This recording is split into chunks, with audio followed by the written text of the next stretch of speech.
Welcome back to another episode of Rapid Results with Andrew Weiss. We have a very lovely guest today, Kerry-Ann Powell.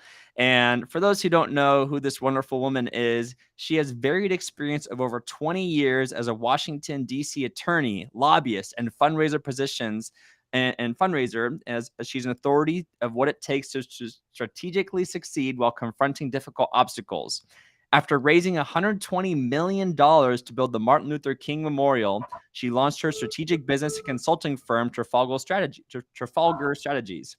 She and her team advise business owners from various industries and countries on creating the strategies, systems, and mindsets to thrive in business and in life.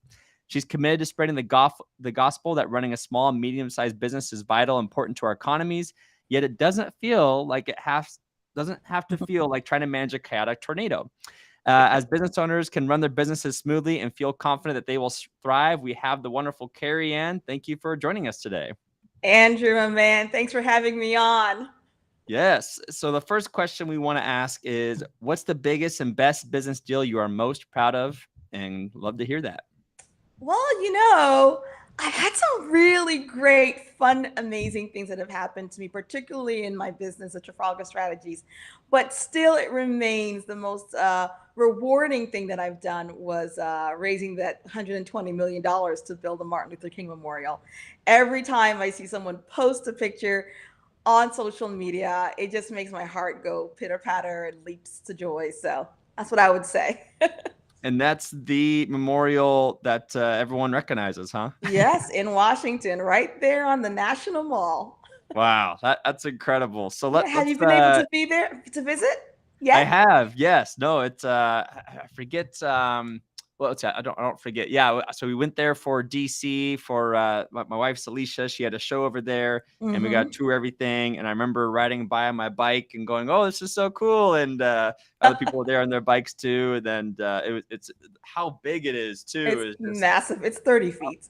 30 feet. Yeah. Oh It's my 30 gosh. feet. So the fact that Yeah.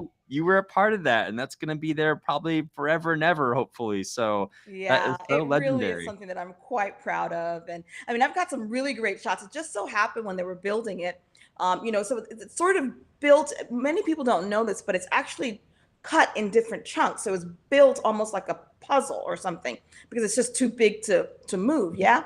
So when they were raising the arms, which is the part where his arms are sort of like, crossed, it's like the biggest part of the memorial. And just so happened I was touring a couple of prospective $1 million donors down there that day, and they were lifting it up that day. So I have these great photographs of myself standing right by the arm and standing, when they were raising it. It's such a great memory.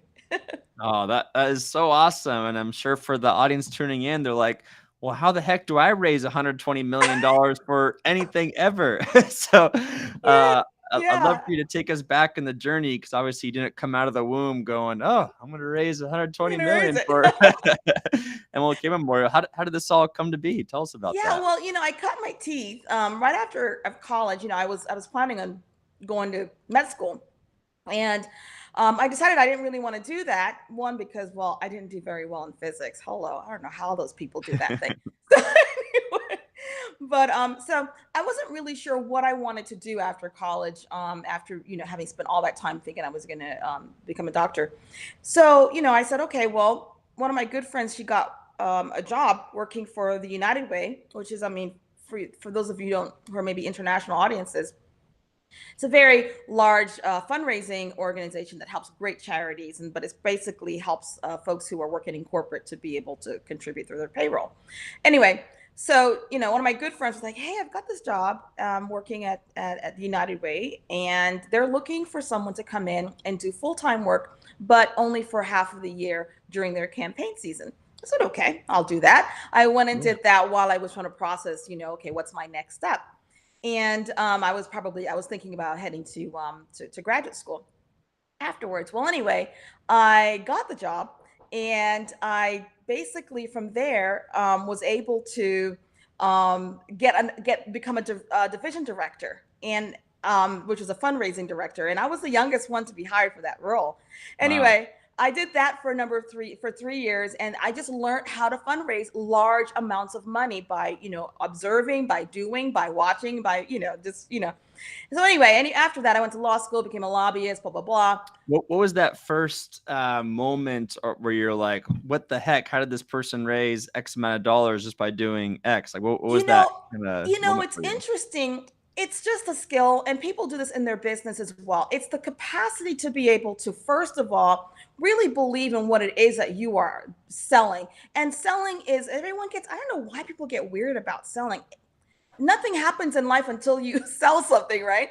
So Yeah. whether it's the ideal of, selling a particular ideal that you have, whether for the Martin Luther King Memorial is, I believe in freedom and justice, and I want there to be something there to stand for my ideals, or it could be a situation where you're selling a product.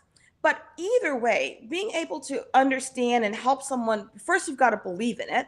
Then, so if you don't believe in your product, I can't help you there, right? Yeah. So, and then being able to sort of understand where the customer or the person on the other side is coming from. What do they really want? What are their desires? So, if you're telling to someone, hey, we'd love for you to purchase this product, just because you think they should purchase this product because because of the reason why. So say, for instance, it's a dog product, it's a pet product, and you're like, you should purchase this product because it's healthier for your pet. Or maybe the real issue for them is, well, I've